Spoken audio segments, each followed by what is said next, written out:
Bueno, el infarto es como cuando una arteria se obstruye por diferentes razones, principalmente porque una placa de grasa eh, tapó parcialmente la arteria y después se le añade un coágulo dentro de ese vaso sanguíneo, de esa arteria, y eso obstruye totalmente la circulación y obviamente bloquea el oxígeno al músculo cardíaco y esa consecuencia pues genera un infarto.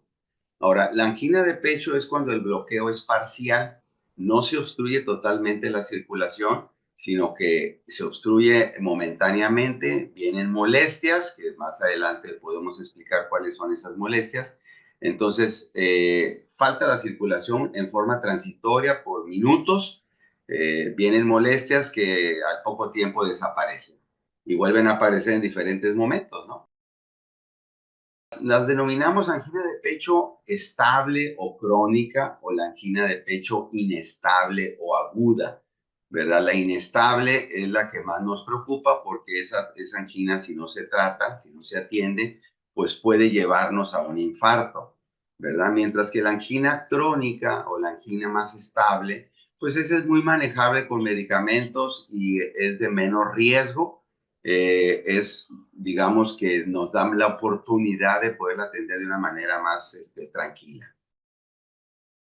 Bueno, en principio, los factores de riesgo principales o mayores que les llamamos son fumar, tener colesterol elevado, estar obeso, tener diabetes, tener hipertensión arterial, tener mucho estrés laboral y una que actualmente pues está más en boga, más reconocida como un factor de riesgo es nuestra contaminación ambiental. La contaminación ambiental que se genera en todos los países, aquí en particularmente en Mexicali es altísima y la gente considera que la contaminación ambiental es producto o produce más bien cuestiones respiratorias. No, lo que más afecta es el sistema cardiovascular y el corazón y los vasos sanguíneos. Entonces, es un factor que tenemos que considerar y tenerlo muy presente para, pues, evitar estar en mayor contacto con esta contaminación. Bueno, en general el infarto suele ser un dolor bastante molesto, intenso en algunas ocasiones. La gente llega a decirlo, pues es un dolor tan intenso como si tuviera yo un gordo parado encima de mi pecho o la pata de un elefante se me hubiera puesto encima del pecho. Además del dolor, que suele ser en el centro del pecho y que a veces se extiende a brazo izquierdo, a mandíbula, a cuello o a espalda, pues también se asocian otros síntomas como falta de aire, se siente uno sofocado a mínimos esfuerzos o así, incluso sin estar haciendo ningún esfuerzo.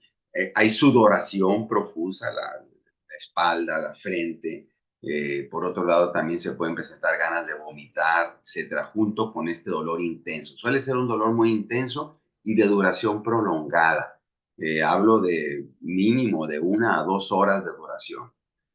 Y en cambio, la angina de pecho es un dolor parecido con estas características que mencioné hace un momento, pero de menor intensidad y de duración más corta.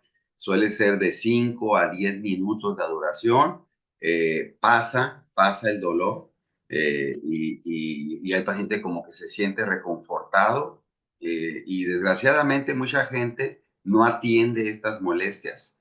O sea, estos avisos que son muy importantes cuando se les presentan estos dolores, inmediatamente hay que acudir al doctor. Y si no lo hacen, pues, ¿qué sucede? Que al rato este dolor que era leve o que no era tan intenso ni tan prolongado, pues se convierte en un infarto con las características propias de un infarto y la gravedad del mismo.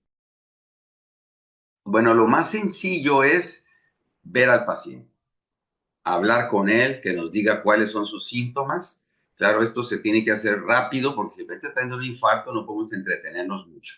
No le vamos a hacer un historial clínico de todas las preguntas que se hacen en un consultorio, sino rápidamente hacemos las preguntas más esenciales. Enseguida revisamos rápidamente, esto nos da en cosa de un par de minutos tenemos que hacerlo y de inmediato proceder con un electrocardiograma. El electrocardiograma nos puede mostrar en el infarto agudo o incluso también en la angina de pecho cambios muy evidentes de que está ocurriendo un problema grave. De ahí, si no detectamos con un electro claramente el problema, bueno, podemos hacer un ultrasonido de corazón o ecocardiograma y ese también nos va a poder definir si hay áreas del corazón que no se estén moviendo adecuadamente producto de este infarto o de esta angina de pecho severa, ¿no? Eh, y ya si esto no es suficiente, bueno, también podemos recurrir a una tomografía de arterias coronarias o angiotomografía, que nos puede indicar exactamente el vaso afectado, el grado de obstrucción que está presentando, ¿no? Es raro llegar a tener que usar una tomografía, pero en ocasiones, si todos los datos no son precisos, pues hay que ir haciendo más pruebas. Por otro lado, las famosas enzimas cardíacas o productos de la degradación del músculo cardíaco, no podemos confiar mucho en ellas porque se elevan después de 4 horas de iniciado un infarto y ya es muy tarde. Si nosotros hacemos enzimas en el momento en que el paciente está teniendo el infarto y apenas lleva media hora del infarto o una hora, estas enzimas van a ser normales y no van a ayudarnos a diagnosticar. Entonces tiene uno que hacer uso de todas estas herramientas y de nuestra experiencia para poder definir rápidamente el problema y actuar de inmediato.